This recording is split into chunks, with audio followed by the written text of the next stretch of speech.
Good afternoon. We had a cool, cloudy and windy day. Those clouds clearing out, the winds dying down overnight. 46 are low Sioux Falls, 40 Aberdeen, 45 in Pierre, and 43 in Rapid City.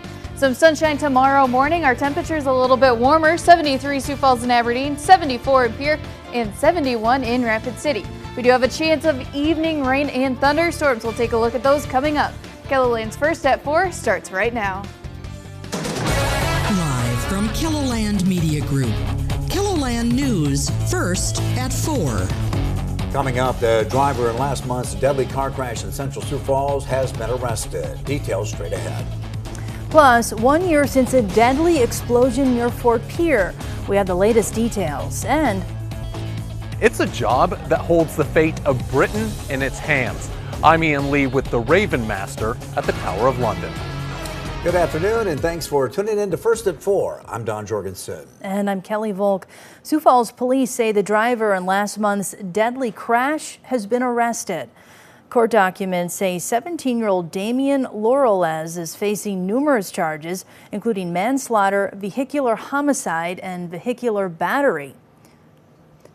2 juveniles were killed and 5 others were seriously hurt when an SUV hit a tree and then a home on 18th Street and 2nd Avenue back in April. We're going to take a closer look at that case tonight on KELOLAND News at 6. Today marks 1 year since a house exploded southeast of Fort Pierre, killing 3 people, including a 6-month-old baby girl. On May 24th, 2023, officials say liquefied petroleum gas got into the basement of the home and caused the explosion. The 5-year-old and 3-year-old boys were hurt in the blast and flown to a St. Paul hospital. Both boys were released from the hospital last June. During a checkup in October, the family found out one of the boys, Miles, had a brain tumor. It was not related to the explosion and was caught early because of the checkups. He began treatment in December, and his mom says he completed his first 3 cycles earlier this month and adds that scans show no sign of a reoccurrence or spread. Funeral services for a well-known South Dakota businessman are scheduled for tomorrow. Tourism pioneer Dave Geisler of Murdo passed away at the age of 86. Geisler owned the Pioneer Auto Museum in Murdo and appeared on the TV show American Pickers. He was inducted into the South Dakota Hall of Fame in 2004. Funeral services are scheduled for tomorrow at 1 p.m. at the Harold Thune Auditorium in Murdo. Visitation will be held from 5 to 7 tonight.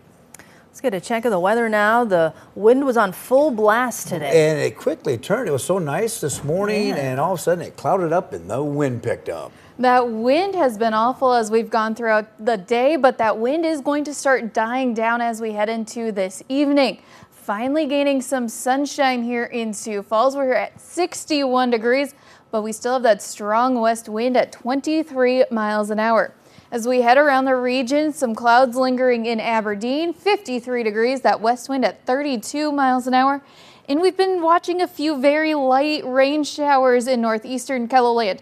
You can see that line of green there between Britain and Groton moving to the east. These are very light and they are dying off as we go through this afternoon.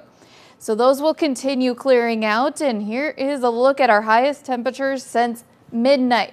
Everybody has been below normal. You can see that spot in red in northwestern Iowa. Some of the sensors this morning not wanting to work correctly, registering 130 degrees. That was not accurate, so that is throwing off some of our data.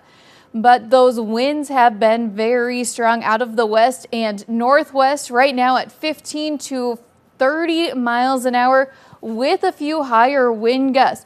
That means we do have a wind advisory in place, but those winds are going to start dying down, those clouds clearing out. 46 are low Sioux Falls, 40 in Aberdeen, 45 in Pierre, and 43 in Rapid City. Tomorrow we'll have some thicker clouds starting to fill back in the afternoon. We'll keep our winds mostly light and those temperatures closer to normal in the 70s. But we're watching that next chance of rain, even some thunderstorm activity by the afternoon and evening hours. We'll keep our temperatures near normal as we head through your holiday weekend, but we do have a couple more chances of rain and thunder showers. We'll take a closer look at the rest of your weekend in just a little bit. Thanks, Megan. As we head into the holiday weekend, new numbers show drownings surge during the pandemic. The highest rates happened among children under 5. Researchers blame the surge on a shortage of swimming lessons during the pandemic. Jonah Kaplan with our CBS affiliate Minneapolis reports on what can be done to improve access and skills. Katie Wilson took a dip at the Phillips Aquatic Center on Thursday, shaking off the rust and getting back into swimming before the summer. Wilson said she gave up swimming because it was getting too expensive. Most of the lap pools are going to be located in a school setting, and so you can't, as an adult, just go into a school in the middle of the day. And then the other access points are going to be at large gyms, which those can be a couple $100s, or early mornings or late at night.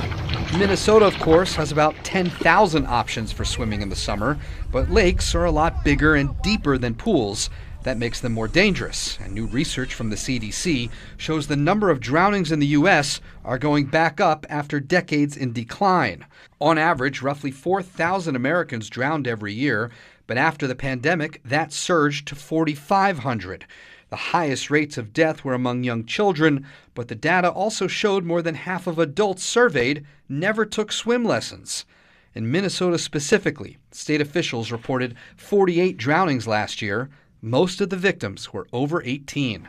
A stark reminder to even the best of swimmers to always practice their skills. Even knowing the breathing techniques, because sometimes you could get all the way out there and realize you haven't taken a breath. Yeah. By the way, those 48 drownings in Minnesota last year, those do not include anyone killed in boat crashes. According to the Minnesota DNR, 9 people died in boating-related incidents in Minnesota in 2023. More than half of them were not wearing life jackets. In Minneapolis, Jonah Kaplan, WCCO News. Coming up after the break, why you don't have to break the bank to enjoy summer.